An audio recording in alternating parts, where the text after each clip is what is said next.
Limang Chinese national ang sangkot umano sa tangkang pagdukot sa kapwa nila Chino at paghingi pa ng mahigit 60 milyong pisong ransom. 3 sa kanilang arestado. Nakatutok si John Consulta.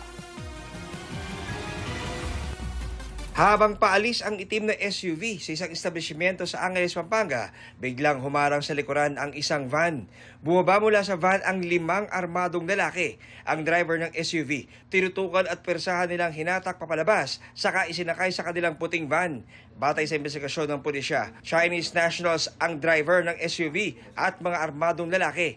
Inabangan nila at nung paalis nakasakay sila sa van, nung paalis na tong sasakyan, nung sumakay na sasakyan tong Chinese, isa doon sa mga suspect ay nakasuot ng camouflage, no? At kung titingnan mo yung galawan nila, napakabilis. Very swift yung ginawa nilang pagkuha. At yung modo sila, makikita mo, sinalin sa sa ibang sasakyan, inikot-ikot. Then, siyempre, niready na nila yung safe house kung saan nila dadalhin. Chinese to Chinese ang nangyari.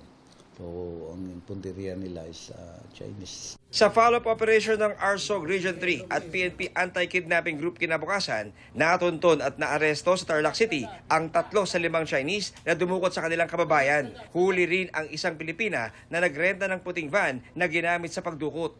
Na-rescue ng PNP Region 3 at AKG ang biktima sa Angeles, Pampanga. Nakaposes pa siya ng tumakas sa umano'y safe house ng grupo sa Mabalacat, Pampanga. Ayon sa PNP Region 3, may kaanak dito sa Pilipinas ang biktima at 9 na araw pa lang siyang narito ng dukutin. $1 milyong o katumbas ng mahigit 60 milyong piso ang hininging ransom ng mga Chinese kidnapper.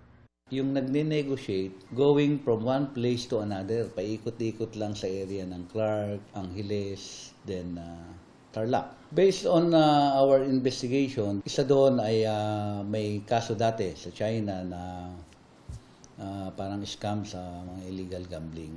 Then the other one is, remarks nila is drug addict.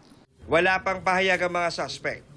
Na-turn over na ang mga naarestong suspect sa PNP Anti-Kidnapping Group habang nasampalan sila ng reklamong kidnapping sa Department of Justice.